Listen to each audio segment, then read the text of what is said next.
Angie Brown, welcome to the RMN Podcast. How are you?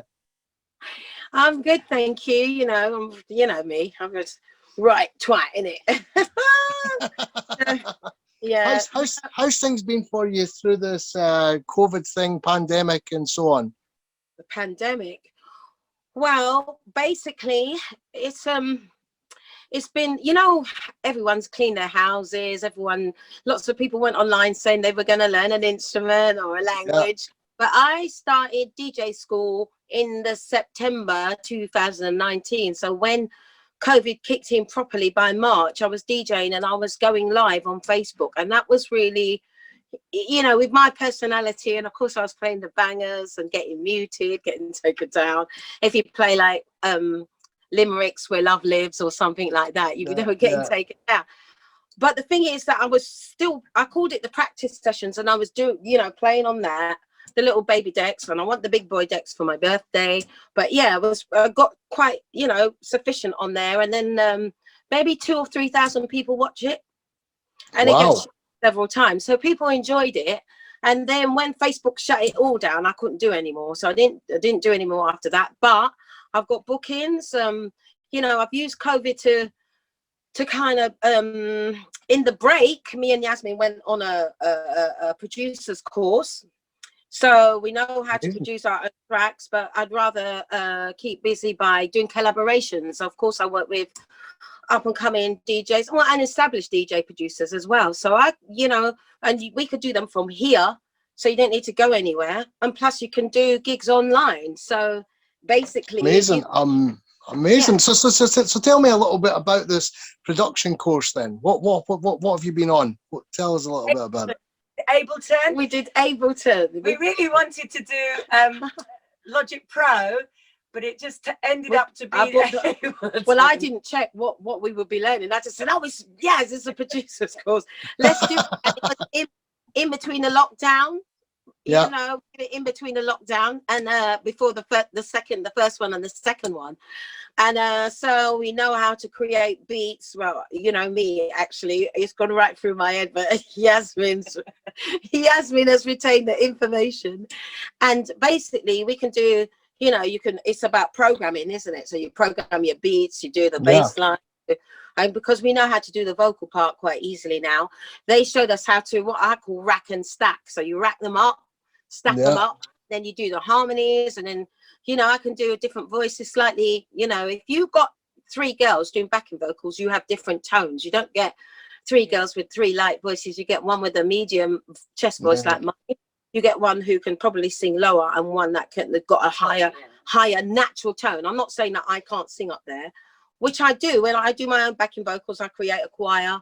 Yasmin joins me on the BBs as well. And of course we write, as I said before, we write tracks for, DJ producers who you can go online and Mixcloud and see their instrumentals, and they need that vocal thing to cross over. Absolutely. So, Absolutely. We keep writing with people saying, we're going to have a hit maybe one day, because you as an artist, it helps if you have a hit as a writer. Yeah. Of course it does. No, of course it does. Yeah. I mean, publishing and intellectual properties, where the money's at these days, Exactly. And it's the long-term money. And if you write, I've Got the Power, or any black box thing, or any snap, if you write a classic, regardless, obviously we stick to a house genre. It's easier because I got a following doing house. Yaz has got a following doing the Euro house and the more sort of pop soulful house stuff, electro house. And I've done the 90s house, because I'm, just in case you didn't want to, because you're a gentleman and you didn't want to ask how old I am. I'm 57, right? So I've been doing it professionally 35. And you look about, I would say, 25 years younger than that. What's going on? Rory, come on, baby. Black don't crack. You know that. What's going on? This is not fair here. Our mum's pasting our faces down with Vaseline, man. I think that Vaseline or olive oil used to be sold in a little bottle, and they'd cream you up with that stuff. I think that's what it is. I don't know. I mean, naturally, my skin's Being embalmed. yeah. I think that black skin is naturally oily anyway, and it's thicker, so it doesn't. It's thicker. It needs to be thicker for the beatings that I got for being naughty. Not beating. I'm making it sound like my parents were really cool.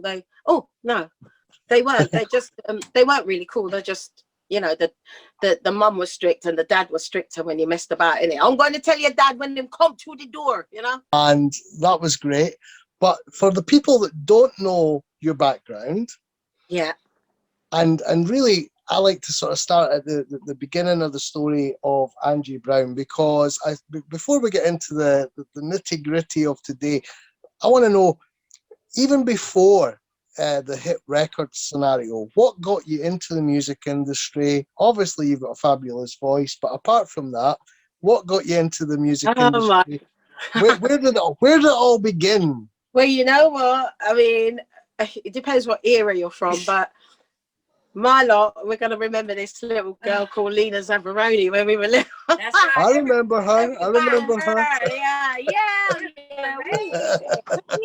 So basically, I'm a kid. I think she was a year younger than me, or 2 years younger. And there was this little blonde girl. She was from Scotland, and her name was Lena Zavaroni. I had to be about 9. I had to be about 9 years old. Yeah. And she had this massive black voice coming out of a little kid from Scotland. She was like, she sang Mama, He's Making Eyes at Me. She was like, Mama, he's making eyes at me. Oh, Mama, he wants to marry me. And he was like, yeah. What the hell? What? You know, and I was 9. Yeah. So she inspired me as a 9-year-old. Then around 14, I'm friends with a guy called Chris Tummins. He's a black actor, and he's been around since the sort of like, was he in No Problem? Was he in No Problem? No, he was in. No, it's the bus one. No, he was in the one with the black people in the household. And anyway, Janet Kay's husband was in it. Victor Romero. Yeah. I can't remember what it was called, but my friend Chris, I met him at it was called the Young Vic Theatre Company. So we are 14. So I ventured into a theatre, you know, when you make it up, don't you? And you're a kid and you're impromptu, and then your drama teacher or the director turns it into a piece. And so we performed that. And then I was doing it at school, and I was in a choir at school. And what really tipped me over the edge to say I want to do it professionally is my mum used to foster children. So she took us, me and the foster children, she took us to Butlins. Now, when we were at Butlins, they had a competition. And at the competition, you said, you know, the guy with the bow tie. Red coat guy, Is there anybody out there who would like to join in tonight's competition? And my mum and me were sitting together and we were watching people auditioning, because we went in the daytime. So you went in the daytime to the audition. And I sat there, my mum said, why don't you get up and sing a song? I went, what? I ain't doing that, love. And they were like, yes, man, get up and go and do it. You know you can sing, you know you love it, right? So I got up there and the man goes, what song do you know? And I said, I don't know any song. I don't know any song. So, but I knew, you know, I'm famous for that. I'm famous for making things up. I'm famous. I've made a career out of not knowing the words to anything. Anyway, basically, I sang Brown Girl in the Ring. Tra-la-la-la-la. There's a brown girl in the ring. Tra-la-la-la-la. And I won this competition. Wow. I went there to have singing lessons with a lady called Nettie Batam. She's got a lot of West End Wendy's, as we call them. She's got a lot of well-to-do, well-known. I won't say they're famous, but they're well-known on the circuit, cabaret and West End singers. So I was like her first pop singer. She teaches in a classical way. So now we've got to find a way of teaching you to sing in a classical way, technique-wise, but still holding on to your rock, pop, and soul voice. So twice a week, I went off to the singing lessons, and I'm like, hey, he, ha, ho, hoo, hoo, hoo, hoo. You know, she's in her 30s, I'm a teen, and we're still friends now. She's in her 80s. I'm in my 50s now. But she taught me a lot. She taught me how the American girls get that sound out. And what they've got to what we've got. Sorry, I'm really like going on. But no. Listen, this is great. This is great. This is great. What American people have naturally got, they're like up here anyway. They're like, "Hi, Angie, girl," and you're like, "Oh, you're not hurting my ears," kind of thing, right? Because they naturally bellow. Naturally, it's not on their throat. Because us Brits, we're like talking here, especially the middle classes are like high, and it's right on the throat.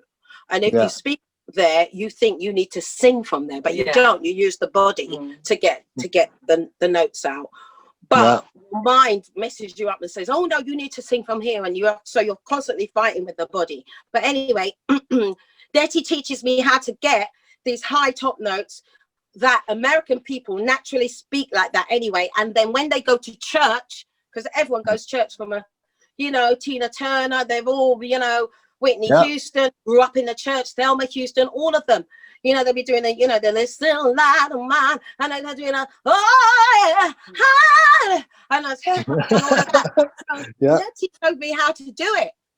Yeah. So that became my secret weapon. I learned how to do it, and that's why I started going,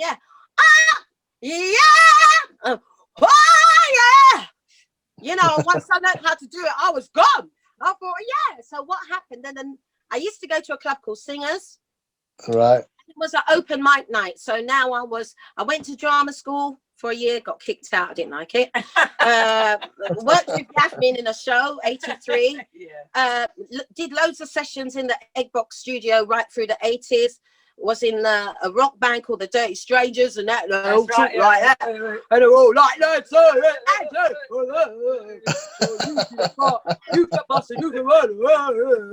And they're really rough. But I worked with the Rolling Stones with them. Not all the Stones. It was Keith Richards and Ronnie Wood. We did Ronnie's wedding. We did it all, and we did gigs with Keith Richards, and we recorded albums with them as well.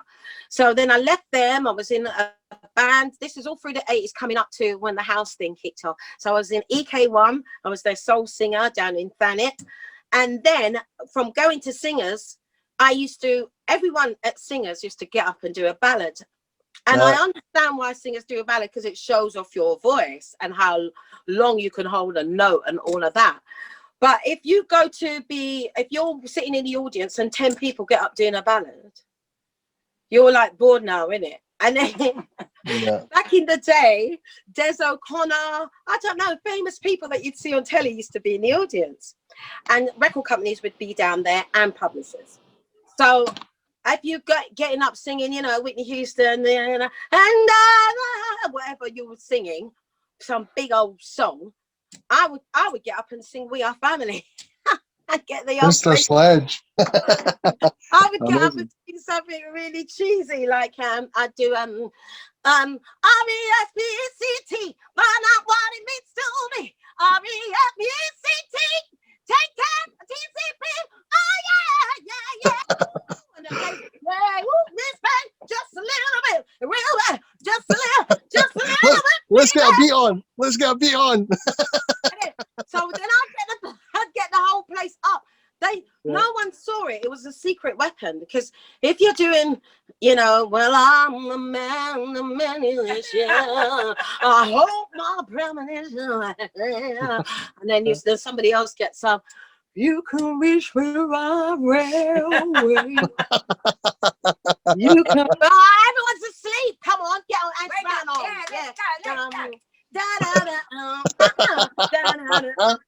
Amazing.